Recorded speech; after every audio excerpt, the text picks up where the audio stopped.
Welcome to Chem and Crunch, where chemistry made simple. Hi all, welcome to Chem and Crunch. നമ്മൾ ഇന്ന് discuss ചെയ്യാൻ പോകുന്നത് കെമിസ്ട്രിയിലെ one of the important and basic concept ആയിട്ടുള്ള mole concept ആണ്. ഒരു competitive exam എടുത്തു കഴിഞ്ഞാൽ HSC ലെവൽ മുതൽ PG ലെവൽ വരെ ഏത് കോമ്പറ്റേറ്റീവ് എക്സാം ആണെങ്കിലും NEET, JEE, IIT JAM, CSIR NET അല്ലെങ്കിൽ ഗേറ്റ് എക്സാം പോലെയുള്ള ഏതൊരു കോമ്പറ്റേറ്റീവ് എക്സാം എടുത്തു കഴിഞ്ഞാലും നമുക്ക് ഷുവർ ആയിട്ടും കാണാൻ പറ്റുന്ന ഒരു സെഷനാണ് മോൾ കൺസെപ്റ്റ് എന്ന് പറയുന്നത്. ഈ മോൾ കൺസെപ്റ്റിന്റെ ക്വസ്റ്റ്യൻ സിമ്പിൾ ക്വസ്റ്റ്യൻ ആണ് നമുക്ക് ചോദിക്കുന്നതെങ്കിൽ ഡയറക്റ്റ് ആയിട്ടും, ഇനി അതല്ല അഡ്വാൻസ് ലെവൽ പ്രോബ്ലത്തിന്റെ പാർട്ടായിട്ടും ഒക്കെ നമ്മൾ സ്ഥിരമായിട്ട് കാണുന്ന ഒരു സെഷനാണ് മോൾ കൺസെപ്റ്റ് എന്ന് പറയുന്നത്. കെമിസ്ട്രിയുടെ ഏറ്റവും ബേസിക് ആയിട്ടുള്ള കൺസെപ്റ്റിലൊന്നാണ് നമ്മുടെ മോൾ കൺസെപ്റ്റ്. നമ്മളൊരു 10 അല്ലെങ്കിൽ ഒരു 20 മിനിറ്റ് ഇൻവെസ്റ്റ് ചെയ്ത് കഴിഞ്ഞാൽ മോൾ കൺസെപ്റ്റ് നമുക്ക് ക്ലിയർ ആയിട്ട് പഠിച്ചെടുക്കാൻ പറ്റും. വളരെ സിമ്പിൾ ആയിട്ടുള്ള കൺസെപ്റ്റ് ആണ്, പക്ഷേ ഏറ്റവും ഇമ്പോർട്ടന്റ് ആയിട്ടുള്ള കെമിസ്ട്രിയുടെ കൺസെപ്റ്റ് ആണ് മോൾ കൺസെപ്റ്റ് എന്ന് പറയുന്നത്. സ്റ്റോഷിയോമെട്രിയുടെ കേസിലാണെങ്കിലും അല്ലെങ്കിൽ ഡയറക്റ്റ് മോൾ കാൽക്കുലേഷൻ ആണെങ്കിലും സ്ഥിരമായിട്ട് എക്സാമിനേഷൻ പോയിന്റ് ഓഫ് വ്യൂവിൽ ചോദിച്ച് കാണാറുള്ള ഒരു സെഷനാണ് നമ്മൾ ഇന്നത്തെ ഈ ഒരു ക്ലാസ്സിൽ ഡിസ്കസ് ചെയ്യാൻ പോകുന്നത്. സോ കൃത്യമായിട്ട് പഠിച്ചു കഴിഞ്ഞാൽ ഈ ഒരൊറ്റ വീഡിയോ കൊണ്ട് നിങ്ങൾക്ക് മോൾ കൺസെപ്റ്റിനെ പറ്റി കൃത്യമായിട്ടുള്ള ഒരു ധാരണ ഉണ്ടാക്കിയെടുക്കാൻ പറ്റും. എന്താണ് മോൾ എന്ന് ചോദിച്ചു കഴിഞ്ഞാൽ, as an introduction, mole is the counting unit of chemistry. Simply കെമിസ്ട്രിയുടെ കൗണ്ടിങ് യൂണിറ്റ് ആണ് മോൾ എന്ന് പറയുന്നത്. Just like a dozen means 12. ഒരു ഡസൻ എന്ന് പറഞ്ഞു കഴിഞ്ഞാൽ നമ്മൾ എത്രയാണ് അത് മീൻ ചെയ്യുന്നത്? 12 ആണ്. അതായത് ഒരു ഡസൻ ആപ്പിൾ ആണ് നമ്മൾ കൺസിഡർ ചെയ്യുന്നതെങ്കിൽ നമ്മൾ എത്ര ആപ്പിൾ ഉണ്ടെന്ന് പറയാം? നമ്മുടെ കയ്യിൽ 12 ആപ്പിൾസ് ഉണ്ടെങ്കിലാണ് നമ്മൾ പറയുന്നത് നമ്മുടെ കയ്യിൽ ഒരു ഡസൻ ആപ്പിൾ ഉണ്ട്. സെയിം കൺസെപ്റ്റ് നമ്മൾ കെമിസ്ട്രിയിലേക്ക് കൊണ്ടുവരികയാണെങ്കിൽ കെമിസ്ട്രിയുടെ കൗണ്ടിങ് യൂണിറ്റ് ആണ് മോൾ എന്ന് പറയുന്നത്. ഒരു മോൾ എന്ന് പറഞ്ഞു കഴിഞ്ഞാൽ എത്ര ആപ്പിൾ ഉണ്ടാവും? ഇപ്പൊ ഒരു മോൾ ആപ്പിൾ ആണ് നമ്മുടെ കയ്യിലുള്ളതെങ്കിൽ ഒരു മോൾ ആപ്പിൾ എന്ന് പറഞ്ഞു കഴിഞ്ഞാൽ 6.022 into 10 to the power 23 number of apples നമ്മുടെ കയ്യിൽ ഉണ്ടാവും എന്നാണ് അത് മീൻ ചെയ്യുന്നത്. സോ കെമിസ്ട്രിയുടെ കൗണ്ടിങ് യൂണിറ്റ് ആയിട്ടുള്ള മോൾ എന്നത് ഉദ്ദേശിക്കുന്നത് 6.022 into 10⁻23 ആണ്. It is A huge quantity, ഒരു വലിയ ക്വാണ്ടിറ്റി ആണ്. 6 കഴിഞ്ഞിട്ട് 23 നമ്പർ ഓഫ് സീറോസ് വരും. സോ അത്രയും ആപ്പിൾസ് ഒന്നും നമുക്ക് കൗണ്ട് ചെയ്യാന്നുള്ളത് പോസിബിൾ അല്ല. ബട്ട് എന്താണ് ഒരു കെമിസ്ട്രിയുടെ കൺസെപ്റ്റ് എന്നുള്ള രീതിയിൽ നമ്മൾ ആസ് എ ഇൻട്രൊഡക്ഷൻ പറയാണ് കൗണ്ടിങ് യൂണിറ്റ് ഓഫ് കെമിസ്ട്രി ആണ് മോൾ എന്ന് പറയുന്നത്. ഇത് എവിടെയൊക്കെയാണ് ആപ്ലിക്കബിൾ ആയിട്ടുള്ളത് എന്ന് വെച്ച് കഴിഞ്ഞാൽ റിലേറ്റ് മാസ്, അതുപോലെ പാർട്ടിക്കിൾസ്, വോളിയം, ഇവിടെയൊക്കെയാണ് നമ്മൾ നമ്പർ ഓഫ് മോൾസ് അപ്ലൈ ചെയ്യുന്നത്. ഇതിനെപ്പറ്റി ഡീറ്റെയിൽഡ് ആയിട്ടുള്ള ഇക്വേഷൻസും കാര്യങ്ങളും നമ്മൾ നെക്സ്റ്റ് സെഷനിലേക്ക് വരും. സോ ആസ് എൻ ഇൻട്രൊഡക്ഷൻ ഇത്രയും മനസ്സിലാക്കുക. മോൾ എന്ന് പറയുന്നത് കെമിസ്ട്രിയുടെ കൗണ്ടിങ് യൂണിറ്റ് ആണ് and which is equal to 6.022 into 10 to the power 23 number of particles. ഇനി നമ്മൾ മോൾ കൺസെപ്റ്റ് പഠിക്കുന്ന സമയത്ത് വളരെ ഇമ്പോർട്ടന്റ് ആയിട്ട് നോക്കേണ്ട ഒരു നമ്പറാണ് അവോഗാഡ്രോ നമ്പർ എന്ന് പറയുന്നത്. അവോഗാഡ്രോ നമ്പർ എന്ന് പറഞ്ഞു കഴിഞ്ഞാൽ സിമ്പിൾ ആയിട്ട് ഒരു നമ്പർ ആണ്. നമ്മളിപ്പോ 10 എന്ന് പറയുമ്പോൾ ഇങ്ങനെ എഴുതും, അതുപോലെ 100 എന്ന് പറയുമ്പോൾ നമ്മൾ എന്ത് ചെയ്യും? ഇങ്ങനെ എഴുതും. അതേപോലെ തന്നെയുള്ള ഒരു നമ്പർ ആണ് അവോഗാഡ്രോ നമ്പർ എന്ന് പറയുന്നത്. Avogadro number which is represented by NA ആണ് and which is equal to 6.022 into 10 to the power 23. 6.022 into 10 to the power 23 എന്ന് പറഞ്ഞു കഴിഞ്ഞാൽ അതെന്താണ്? അവോഗാഡ്രോ നമ്പർ ആണ്. നമ്മൾ മോൾ കൺസെപ്റ്റിന്റെ ഇൻട്രൊഡക്ഷൻ പറഞ്ഞപ്പോൾ പറഞ്ഞിട്ടുണ്ടായിരുന്നു ഒരു മോൾ എന്ന് പറയുന്നത് 6.022 into 10 to the power 23 number of particles ആണ്. അതിനെ നമുക്ക് എങ്ങനെയും കൂടെ പറയാൻ പറ്റും, അവിടെ പറഞ്ഞിട്ടുള്ള നമ്പർ ഓഫ് പാർട്ടിക്കിൾസിന്റെ എണ്ണത്തിനെ നമുക്ക് അവോഗാഡ്രോ നമ്പർ എന്ന് വിളിക്കാം. അതായത് ഒരു മോൾ എന്ന് പറയുന്നതിൽ അവോഗാഡ്രോ നമ്പർ ഓഫ് പാർട്ടിക്കിൾസ് ഉണ്ടാവുമെന്ന് നമുക്ക് പറയാൻ പറ്റും. ഇനി ഈ അവോഗാഡ്രോ നമ്പർ എവിടെയൊക്കെ ആപ്ലിക്കബിൾ ആകുമെന്ന് ചോദിച്ചു കഴിഞ്ഞാൽ നമ്മൾ നേരത്തെ പറഞ്ഞപ്പോൾ പറഞ്ഞു അവോഗാഡ്രോ നമ്പർ എന്ന് പറയുന്നത് എന്താണ്? ഒരു 6 കഴിഞ്ഞിട്ട് 23 സീറോസ് വരുന്ന അത്രയും ഹ്യൂജ് ആയിട്ടുള്ള ഒരു നമ്പർ ആണ്. സോ ഇത് നമുക്ക് ഡേ ടു ഡേ ലൈഫിൽ കാണുന്ന ആപ്പിൾസിന്റെ കേസിലോ അല്ലെങ്കിൽ നമ്പർ ഓഫ് പീപ്പിൾസിന്റെ കേസിലോ ഒന്നും അപ്ലൈ ചെയ്യാൻ പറ്റൂല. അപ്പൊ ഇത് എവിടെയൊക്കെ ആപ്ലിക്കബിൾ ആണെന്ന് ചോദിച്ചു കഴിഞ്ഞാൽ ആറ്റംസിന്റെ കേസിൽ നമുക്ക് പറയാം, മോളിക്യൂൾസിന്റെ കേസിൽ നമുക്ക് പറയാം, അയോൺസിന്റെ കേസിൽ നമുക്ക് പറയാം, അതുപോലെ ഇലക്ട്രോൺസിന്റെ കേസിൽ നമുക്ക് പറയാം. സബാറ്റോമിക് പാർട്ടിക്കിൾസിന്റെ കേസിലും അതുപോലെ കുഞ്ഞു കുഞ്ഞു ക്വാണ്ടിറ്റീസിന്റെ കേസിലും മാത്രമാണ് നമ്മൾ അവോഗാഡ്രോ നമ്പർ അപ്ലൈ ചെയ്യുന്നത് എന്നുള്ളതും കൂടെ ജസ്റ്റ് ഒന്ന് മനസ്സിലാക്കുക. And 1 mole of any substance contain Avogadro number of particles. ഈ അവോഗാഡ്രോ നമ്പർ എത്രയാണെന്ന് ചോദിച്ചു കഴിഞ്ഞാൽ കൃത്യമായിട്ട് പറയാൻ പറ്റണം. ഈ വാല്യൂ ബൈ ഹാർട്ട് ആയിരിക്കണം. 6.022 into 10 to the power 23. ഇതാണ് അവോഗാഡ്രോ നമ്പർ എന്ന് പറയുന്ന കൺസെപ്റ്റ്. ഇനി നമ്മൾ മോളിന്റെ ഡെഫിനേഷനിലേക്ക് വരാം. ഇപ്പൊ ഇത്രയും പറഞ്ഞതിൽ നിന്ന് നിങ്ങൾക്ക് തന്നെ കൃത്യമായിട്ട് മനസ്സിലായിട്ടുണ്ടാവും എന്താണ് മോൾ എന്നുള്ളത്. മോൾ എന്ന് പറഞ്ഞു കഴിഞ്ഞാൽ as A definition is the amount of substance that contains Avogadro number of particles അല്ലെങ്കിൽ 6.022 into 10 to the power 23 elementary entities. 6.022 into 10 to the power 23 number of particles contain ചെയ്യുന്ന എല്ലാ എമൗണ്ട് ഓഫ് സബ്സ്റ്റൻസിനെയും നമുക്ക് എന്ത് പറയാം? ഒരു മോൾ എന്ന് പറയാം. അപ്പൊ ഒരു മോൾ നമ്മൾ ഹൈഡ്രജൻ അല്ലെങ്കിൽ ഒരു മോൾ ഓക്സിജൻ എന്നൊക്കെ ആയിരിക്കും നമ്മൾ കേട്ടിട്ടുണ്ടാകും. പക്ഷേ ആസ് കൺസെപ്റ്റ് നമുക്ക് ഒരു മോൾ ആപ്പിൾ എന്നും പറയാം, അല്ലെങ്കിൽ ഒരു മോൾ ബോൾസ് എന്ന് പറയാം. ഈ രീതിയിൽ എന്ത് വേണമെങ്കിലും നമുക്ക് പറയാം. കെമിസ്ട്രിയിലെ ആറ്റംസോ മോളിക്യൂൾസോ അല്ലെങ്കിൽ അയോൺസോ ഒന്നും തന്നെ ആവണമെന്ന് ഒരു നിർബന്ധമില്ല. ബൈ ഡെഫിനിഷൻ ഇത് മീൻ ചെയ്യുന്നത് amount of substance that contains 6.022 into 10 to the power 23. ഈ ആപ്പിളും ബോളും ഒന്നും പ്രാക്ടിക്കലി പോസിബിൾ അല്ലാത്തതുകൊണ്ടാണ് നമ്മളത് പറയാത്തത്. പക്ഷേ കൺസെപ്റ്റ് നിങ്ങൾക്ക് ക്ലിയർ ആയിരിക്കണം.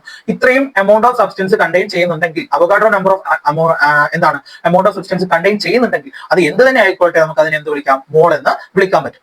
ഇനി മോൾ എന്ന് പറയുന്നത് SI യൂണിറ്റ് ആണ്. എന്തിന്റെ? നമ്മൾ 7 SI സിസ്റ്റം, 7 എന്താണ് ക്വാണ്ടിറ്റീസ് പഠിച്ചിട്ടുണ്ടാവും ഫിസിക്സിനകത്ത്. അവിടെ പഠിക്കുന്ന 7th SI യൂണിറ്റ് ആണ് നമ്മുടെ എമൗണ്ട് ഓഫ് സബ്സ്റ്റൻസിന്റെ യൂണിറ്റ് ആയിട്ടുള്ള മോൾ എന്ന് പറയുന്നത്. ഈ മോൾ എന്ന് എഴുതുന്ന സമയത്ത് MOL എന്നാണ് നമ്മൾ എഴുതുന്നതെങ്കിലും ഇതിന്റെ സിമ്പിൾ നമ്മൾ എഴുതുന്നത് MOL ആണ്. അപ്പോൾ മോൾ എന്ന് പറയുന്നത് എമൗണ്ട് ഓഫ് സബ്സ്റ്റൻസിന്റെ SI യൂണിറ്റ് ആണ്, അതിന്റെ സിമ്പിൾ എന്ന് പറയുന്നത് മോൾ ആണ്. ഇത്രയും കൃത്യമായിട്ട് നിങ്ങൾ മനസ്സിലാക്കി വെച്ചേക്കുക. ഇനി മോൾ കൺസെപ്റ്റിനകത്ത് അടുത്ത ഒരു പോയിന്റ് ആണ് മോളാർ മാസ് എന്ന് പറയുന്നത്. മോളാർ മാസ് നിങ്ങൾ കേട്ടിട്ടുണ്ടാവും. ഒരു കെമിസ്ട്രി സ്റ്റുഡന്റ് എന്ന രീതിയിൽ നിങ്ങൾ എപ്പോഴും കേട്ടിട്ടുള്ള ഒരു ടേം തന്നെയായിരിക്കും മോളാർ മാസ് എന്ന് പറയുന്നത്. ഇത് എന്താണ് മീൻ ചെയ്യുന്നത് എന്ന് ചോദിച്ചു കഴിഞ്ഞാൽ 1 മോൾ ഓഫ് സബ്സ്റ്റൻസിന്റെ മാസ് ആണ്. അതിപ്പോ ഒരു മോളാർ മാസ് നമ്മൾ പറയുന്നത് ഗ്യാസസിന്റെ കേസിലാണെങ്കിൽ, അല്ലെങ്കിൽ ആറ്റംസിന്റെ കേസിലാണെങ്കിൽ, മോളിക്യൂൾസിന്റെ കേസിലാണെങ്കിൽ നമുക്ക് ഈ മോളാർ മാസ് എന്ന് പറയുന്നത് എവിടെയൊക്കെയും അപ്ലൈ ചെയ്യാം. നമ്മൾ ബോൾസിന്റെ കേസിലും അപ്ലൈ ചെയ്യാം. 1 മോൾ ഓഫ് ബോൾസ് നമ്മൾ കൺസിഡർ ചെയ്യുകയാണെങ്കിൽ അതിന്റെ മാസിനെയും നമുക്ക് എന്ത് വിളിക്കാം? മോളാർ മാസ് എന്ന് വിളിക്കാം. സോ ബൈ ഡെഫിനിഷൻ ഇത് മോളിക്യൂൾസിലോ അയോൺസിലോ ആറ്റംസിലോ ഒന്നും ലിമിറ്റ് ചെയ്തിട്ടില്ല. പക്ഷെ നമ്മൾ യൂസ് ചെയ്യുന്നത് ജനറലി ആറ്റംസിലോ മോളിക്യൂൾസിലോ അല്ലെങ്കിൽ അയോൺസിലോ ഒക്കെ ആണ് എന്നുള്ളതൊന്ന് ജസ്റ്റ് മനസ്സിലാക്കി വെച്ചേക്കുക. മോളാർ മാസ് എന്ന് പറയുന്നത് സിംപ്ലി 1 മോൾ ഓഫ് സബ്സ്റ്റൻസിന്റെ മാസ് ആണ്. ഈ 1 മോൾ എന്താണെങ്കിലും അതിന്റെ മാസിനെ നമ്മൾ മോളാർ മാസ് എന്ന് വിളിക്കും. ഇപ്പൊ നമ്മൾ ഇവിടെ വാട്ടർ മോളിക്യൂൾ ആണ് കൺസിഡർ ചെയ്യുന്നതെങ്കിൽ ഒരു മോള് വാട്ടർ മോളിക്യൂൾ നമ്മൾ എടുത്തു കഴിഞ്ഞാൽ Avogadro number of water particles, water molecules നമ്മൾ എടുക്കുകയാണെങ്കിൽ അതിന്റെ വെയിറ്റിനെയാണ് നമ്മൾ എന്ത് പറയുന്നത്? മോളാർ മാസ് എന്ന് പറയുന്നത്. And which is equal to 18 gram. വാട്ടറിന്റെ മോളാർ മാസ് എന്ന് പറയുന്നത് 18 ഗ്രാം ആണ്. ഇനി ഇത് ന്യൂമറിക്കലി അറ്റോമിക് അല്ലെങ്കിൽ മോളിക്കുലാർ മാസിന് ഇക്വലന്റ് ആണ്. നമ്മൾ CO2 എടുക്കുകയാണെങ്കിലോ, CO2 എടുക്കുകയാണെങ്കിൽ അതിന്റെ മോളിക്കുലാർ മാസ് എന്ന് പറയുന്നത് 44 ആണ്. ഈ രീതിയിൽ നമുക്ക് ഏതൊരു ആറ്റവും മോളിക്യൂൾ എടുത്തു കഴിഞ്ഞാലും 1 മോൾ ഓഫ് സബ്സ്റ്റൻസ് എടുക്കുന്ന സമയത്ത് അതിന് എത്ര വെയിറ്റ് ഉണ്ടോ അതിനെ നമ്മൾ മോളാർ മാസ് എന്നുള്ള രീതിയിലാണ് വിളിക്കുന്നത്. ഇനി നമ്മൾ പറഞ്ഞു മോൾ കാൽക്കുലേഷൻ. മോള് നമുക്ക് 3 രീതിയിൽ കാൽക്കുലേറ്റ് ചെയ്യാം. ഇൻട്രൊഡക്ഷൻ നമ്മൾ പറഞ്ഞപ്പോൾ നമ്മൾ പറഞ്ഞത് മാസ് ഉണ്ടായിരുന്നു, നമ്പർ ഓഫ് പാർട്ടിക്കിൾസ് ഉണ്ടായിരുന്നു, വോളിയം ഉണ്ടായിരുന്നു. ഈ 3 രീതിയിലും നമുക്ക് നമ്പർ ഓഫ് മോൾസ് കാൽക്കുലേറ്റ് ചെയ്യാം. വളരെ വളരെ ഇമ്പോർട്ടന്റ് ആണ്, കൃത്യമായിട്ട് പഠിച്ചു വെക്കുക. നമ്പർ ഓഫ് മോൾസിന്റെ equation in terms of mass എന്ന് പറയുന്നത് given mass by molecular mass ആണ്. Given mass by molecular mass ആണ് നമ്പർ ഓഫ് മോൾസ് എന്ന് പറയുന്നത്. ഇപ്പൊ ഇവിടെ ഒരു എക്സാമ്പിൾ നമുക്ക് കൊടുത്തിട്ടുള്ളത് മാസ് ഓഫ് NaCl എന്ന് പറയുന്നത് 58.5 ഗ്രാം ആണ്. 58.5 ഗ്രാം NaClന്റെ നമ്പർ ഓഫ് മോൾസ് എത്രയാണെന്ന് ചോദിച്ചു കഴിഞ്ഞാൽ നമ്മൾ ആദ്യം എന്ത് ചെയ്യണം? ഗിവൺ മാസ് എന്ന് പറയുന്നത് 58.5 ആണെന്ന് തന്നിട്ടുണ്ട്. ഇനി ഗിവൺ മാസ് 58.5 ആണെങ്കിൽ molecular mass, molar mass of എന്താണ് NaCl എത്രയാണെന്ന് നമ്മൾ കാൽക്കുലേറ്റ് ചെയ്യണം. മോളാർ മാസ് ഓഫ് NaCl എന്ന് പറയുന്നത് നമ്മൾ കാൽക്കുലേറ്റ് ചെയ്യുന്ന സമയത്ത് CLന്റെ 35.5ഉം അതുപോലെ സോഡിയത്തിന്റെ 23യും ആഡ് ചെയ്ത് കഴിഞ്ഞാൽ എന്ത് കിട്ടും? നമുക്ക് 58.5 ആണ് കിട്ടുന്നത്. മോളാർ മാസ് ഓഫ് NaCl എന്ന് പറയുന്നത് 58.5 ഗ്രാം ആണ്. അങ്ങനെയാണെങ്കിൽ നമ്പർ ഓഫ് മോൾസ് നമ്മൾ എങ്ങനെ കാൽക്കുലേറ്റ് ചെയ്യും?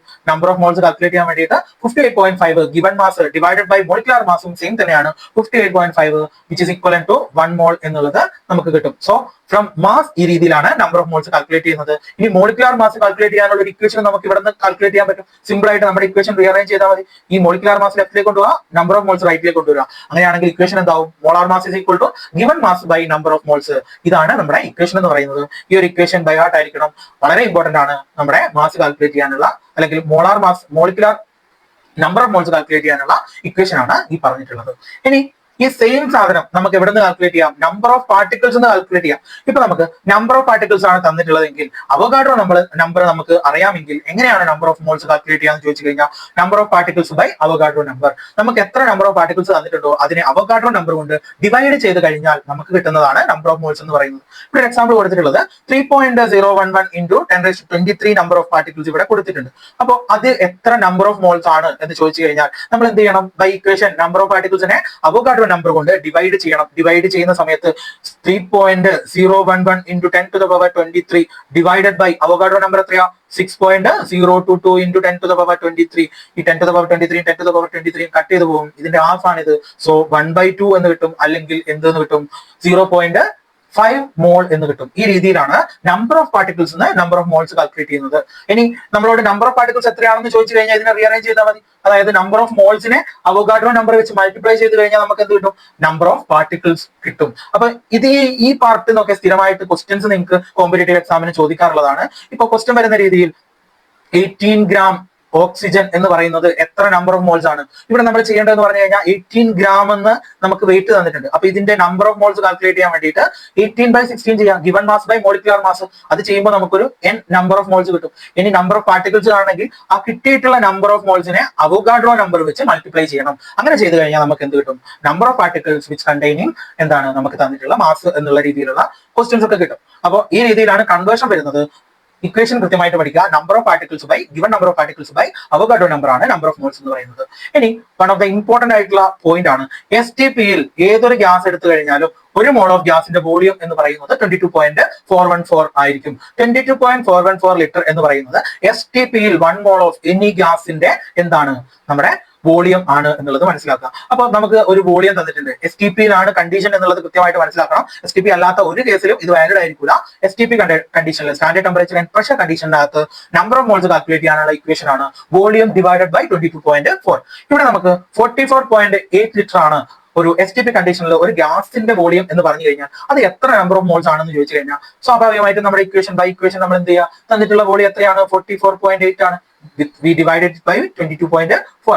44.8 divided by 22.4 എന്ന് പറഞ്ഞു കഴിഞ്ഞാൽ എത്ര കിട്ടും? 2 എന്ന് കിട്ടും. അപ്പൊ 2 ആണ്, 2 നമ്പർ ഓഫ് മോൾസ് ആണ് ഇവിടെ വരുന്നത്, ഈ നമ്പർ ഓഫ് മോൾസ് എന്ന് പറയുന്നത്. സോ ഈ രീതിയിലാണ് വോളിയത്തിൽ നിന്ന് കാൽക്കുലേറ്റ് ചെയ്യുന്നത്. 3 ഇക്വേഷൻസ് ആണ് നമ്മൾ പഠിച്ചത് നമ്പർ ഓഫ് മോൾസ് കാൽക്കുലേറ്റ് ചെയ്യാൻ. ഫസ്റ്റ് ഇക്വേഷൻ എന്ന് പറയുന്നത് given mass by molecular mass.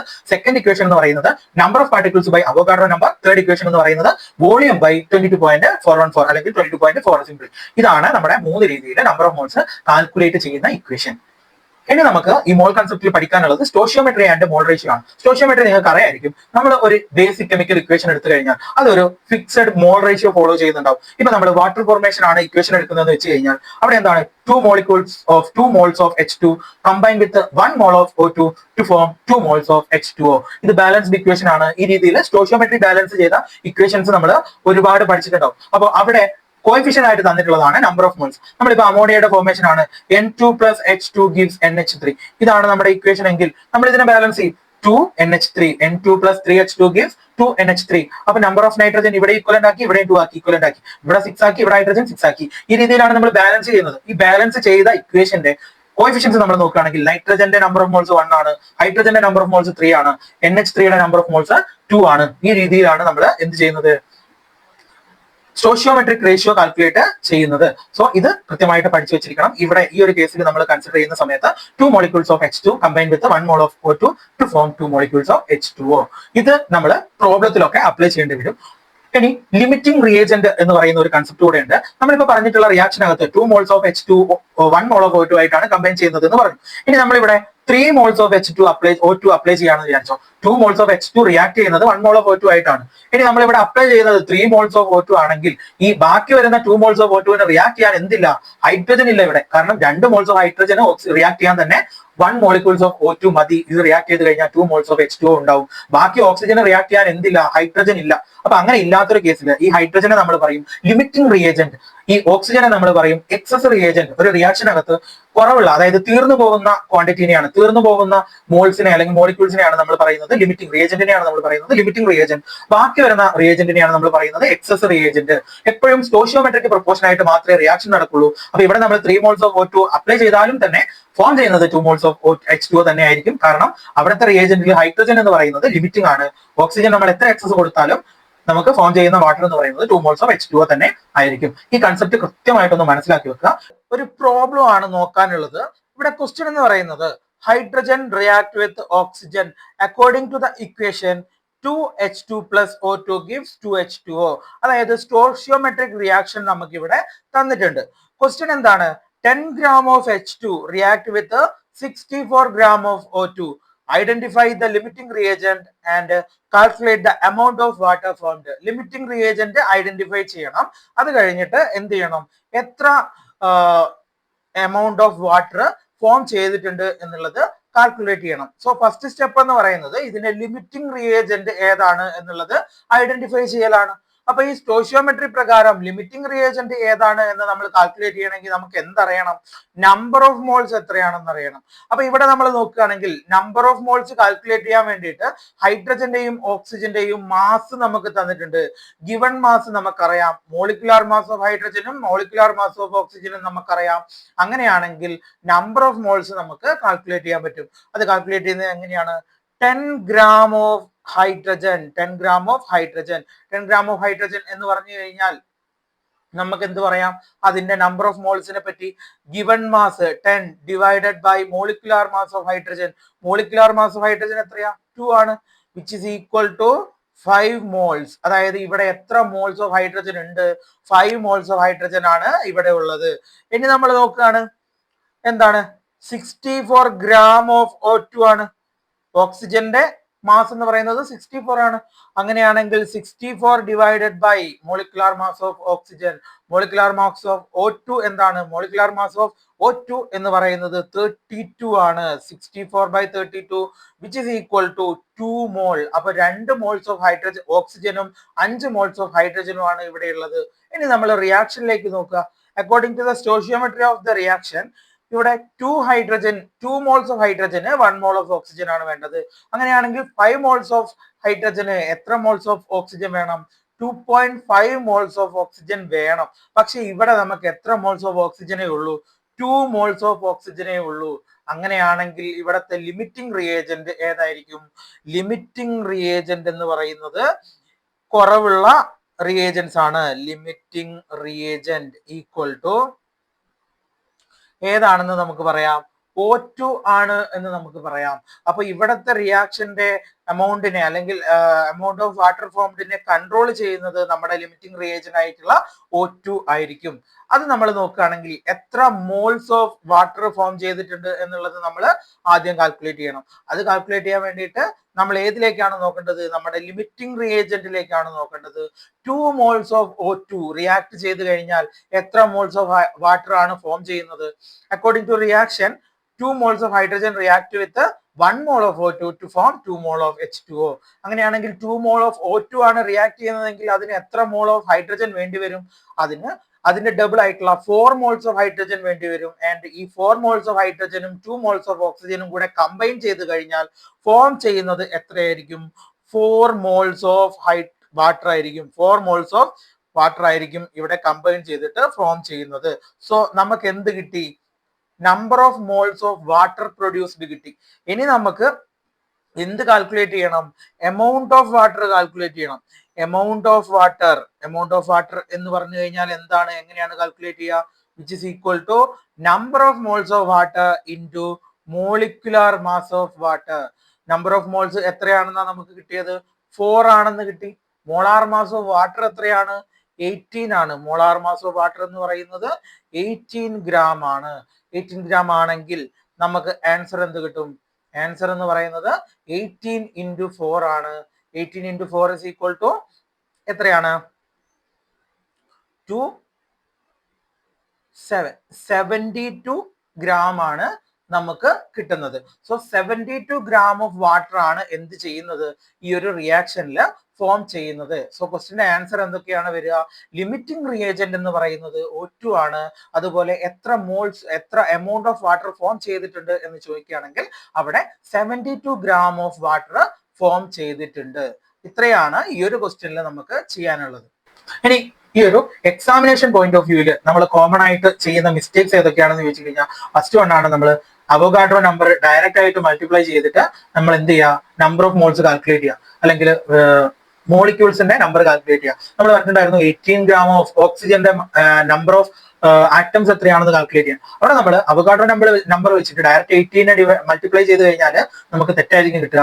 എപ്പോഴും നമ്മൾ നമ്പർ ഓഫ് മോൾസിനെ ഫസ്റ്റ് ഐഡന്റിഫൈ ചെയ്യണം. So identifying number of moles is the first step of every question. So number of moles calculate ചെയ്താലേ നമുക്ക് Avogadro number വെച്ച് multiply ചെയ്ത് number of particles calculate ചെയ്യാൻ പറ്റുള്ളൂ. ഈ ഒരു മിസ്റ്റേക്ക് ചെയ്യാണ്ടിരിക്കുക. നെക്സ്റ്റ് വൺ എന്ന് പറയുന്നത് mixing atomic mass and molecular mass. നമ്മൾ H2 ആണ് തന്നതെങ്കിൽ അത് മോളിക്കുലാർ മാസ് ആണ്. അവിടെ 2 ആണ് മോളിക്കുലാർ മാസ് വരിക. H ആണ് ഹൈഡ്രജൻ എന്നാണ് പറഞ്ഞിട്ടുള്ളത്. അവിടെ നമുക്ക് കൺസിഡർ ചെയ്യേണ്ടത് അറ്റോമിക് മാസ് ആണെങ്കിൽ അവിടെ അറ്റോമിക് മാസ് 1 ആയിരിക്കും വരിക. തന്നിട്ടുള്ള കൺസെപ്റ്റില് മോളിക്കുലാർ മാസ് ആണോ അറ്റോമിക് മാസ് ആണോ എന്നുള്ളത് കൃത്യമായിട്ട് മനസ്സിലാക്കിയ ശേഷം മാത്രം പ്രോബ്ലം ഫോർവേഡ് ചെയ്യുക. ഇതാണ് നമ്മൾ വരുത്തുന്ന സെക്കൻഡ് മിസ്റ്റേക്ക്. ഇനി നമുക്ക് വരാൻ ചാൻസ് ഉള്ള വേറൊരു മിസ്റ്റേക്ക് ആണ് നമ്മുടെ വോളിയം എടുക്കുന്ന സമയത്ത്. വോളിയം എടുക്കുന്ന സമയത്ത് നമ്മൾ പറഞ്ഞു STP കണ്ടീഷനിൽ മാത്രമാണ് എന്ത് 22.414 ലിറ്റർ വരുന്നുള്ളൂ എന്നുള്ളത്. അപ്പോൾ വോളിയം എടുക്കുന്ന സമയത്ത് STP ആണോ അല്ലയോ എന്നുള്ളത് കൃത്യമായിട്ട് നോക്കി വെച്ചേക്കുക. STP ആണെങ്കിൽ മാത്രമേ നമുക്ക് അവിടെ 22.4 ലിറ്റർ എന്നുള്ളത് അപ്ലൈ ചെയ്യാൻ പറ്റൂ. ആൻഡ് ലാസ്റ്റ് വൺ ആണ് നമ്മുടെ സ്റ്റോയിക്യോമെട്രിക് കോഎഫിഷ്യൻസ് ഇഗ്നോർ ചെയ്യാന്നുള്ളത്. അപ്പൊ 2 moles ഓഫ് H2 റിയാക്ട് ചെയ്തിട്ട് 2 moles ഓഫ് വാട്ടർ ഫോം ചെയ്യാന്ന് നമ്മൾ പറയുന്നുണ്ടെങ്കിൽ എന്താണ് നമ്മൾ 2 എന്നുള്ള നമ്പർ ഓഫ് മോൾസ് രണ്ട് സൈഡിലും കൃത്യമായിട്ട് മനസ്സിലാക്കിയെടുക്കുക. തെറ്റിപ്പോയി കഴിഞ്ഞാൽ പ്രോബ്ലം ഫുള്ള് മിസ്റ്റേക്ക് ആവും. സോ ഇതൊക്കെയാണ് നമ്മൾ കോമൺലി ഇവിടെ വരുത്തുന്ന മിസ്റ്റേക്സ്. ഇങ്ങനെ മിസ്റ്റേക്ക് വന്നാൽ മാത്രമേ നിങ്ങൾക്ക് ഈ ഒരു ചാപ്റ്റർ മാർക്ക് പോവുള്ളൂ. കാരണം കൺസെപ്റ്റ് വളരെ സിമ്പിൾ ആയതുകൊണ്ട് നിങ്ങൾ തെറ്റിക്കാൻ സാധ്യത വളരെ കുറവാണ്. സോ കുഞ്ഞു കുഞ്ഞു കാര്യങ്ങൾ ഈ ഒരു കൺസെപ്റ്റിനകത്ത് കൃത്യമായിട്ട് ഫോളോ ചെയ്യുക. അങ്ങനെയാണെങ്കിൽ നിങ്ങൾക്ക് ഈ ഒരു പ്രോബ്ലം, ഈ ഒരു ചാപ്റ്റർ, ഈ ഒരു സെഷനിൽ നിന്ന് വരുന്ന ഒരു പ്രോബ്ലത്തിന്റെയും മാർക്ക് മിസ്സായി പോകില്ല. സോ ഇത്രയും കാര്യങ്ങളാണ് നിങ്ങൾക്ക് മോൾ കൺസെപ്റ്റിനകത്ത് പഠിക്കാനുള്ളത്. കൃത്യമായിട്ട് പഠിച്ചു കഴിഞ്ഞാൽ ഫുൾ മാർക്ക് നിങ്ങൾക്ക് ഈ ഒരു മോൾ കൺസെപ്റ്റിൽ നിന്ന് വരുന്ന ഏതൊരു ക്വസ്റ്റ്യൻ ആയിക്കോട്ടെ നിങ്ങൾക്ക് ചെയ്യാൻ പറ്റും.